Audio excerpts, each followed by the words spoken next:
ইট পাথরের প্রাসাদ তৈরি করে লাভ কি, যেখানে মায়ের থাকার জায়গা হয় না? বেঁচে থাকতে বাবা মায়ের মুখে দুমুঠো ভাত দিন, মরার পর পাড়ার লোকদের গরু জবাই করে খাইয়ে আত্মার শান্তি খুঁজতে যাবেন না।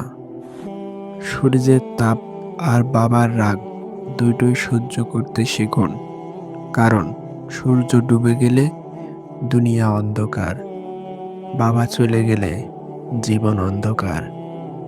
আমিও আজ রাজকুমার হতাম যদি আমার রাজ্যে বাবা থাকতো।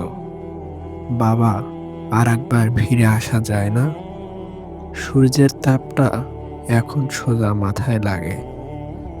10 মাস পেটে আর 3 বছর বুকে, আর সারা জীবন হৃদয়ে রাখেন, সেই হচ্ছে মা।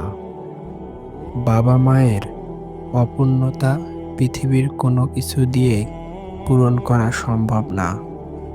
বাবা হচ্ছে একমাত্র রাজা, যার রাজ্যে ছেলেরা সারা জীবন রাজকুমার থাকে। বাবার গুরুত্বটা সেই দিন বুঝবে যেদিন বাবা নামের সেভ করা নাম্বারটা থেকে আর কল আসবে না। নাম্বারটা ফোন বুকে শুধু নাম্বার হয়েই থাকবে। আমার বাবা বড়লোক না হলেও আমার চাওয়ার কোনো কমতি রাখেনি কখনো। পৃথিবীতে বড় সুখ কি জানো? মা বাবার আদর। সবচেয়ে বড় কষ্ট কি জানো? মা বাবার চোখের জল। সবচেয়ে অমূল্য রতন কি জানো? মা বাবার ভালোবাসা। যে কাঁদিয়ে মানিয়ে নেয় সে হলো বাবা, যে কাঁদিয়ে নিজেকে দিয়ে ফেলে সে হলো মা। পৃথিবীতে কাউকে ভালোবাসতে চাইলে মা বাবাকে ভালোবাসুন, নিশ্চিত কখনো ঠকবেন না। বাড়িতে যত মানুষ থাকুক না কেন, মা না থাকলে পুরো বাড়িটা ফাঁকা লাগে।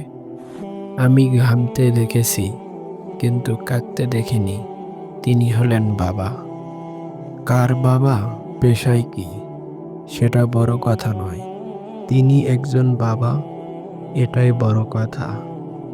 নিঃস্বার্থ ভালোবাসা কাকে বলে? একমাত্র বাবা বেঁচে থাকলেই তা বোঝা যায়। মা হলো মিথ্যার দুনিয়ার একমাত্র সত্যকারের বন্ধু। ঘরের জান্নাতকে বৃদ্ধাশ্রমে রেখে মক্কায় গিয়ে কি খোঁজো তুমি? আপনি যদি আসল জান্নাত অর্জন করতে চান, তাহলে বাবা মায়ের পায়ের নত হন। বাবার পরিশ্রমী শরীরটা দেখলে নিজের স্বপ্নগুলো অনেক লজ্জা পায়। এই পৃথিবীতে বাবাই একমাত্র ব্যক্তি যে নিজের চেয়ে নিজের সন্তানকে এগিয়ে যেতে দেখতে চায়। একজন বাবা সন্তানকে ততটাই ভালো বানাতে চায় যতটা তিনি হতে চেয়েছিলেন। এই পৃথিবীতে ফ্রিতে কিছুই পাওয়া যায় না, শুধু মায়ের ভালোবাসা ছাড়া। বাবার টাকা নয়, বাবা থাকাটাই যথেষ্ট। তাই কখনো মা বাবাকে কষ্ট দেবেন না। ভিডিওটি ভালো লাগলে চ্যানেলটি সাবস্ক্রাইব করে আমাদের পাশে থাকুন। দেখা হবে পরবর্তী ভিডিওতে।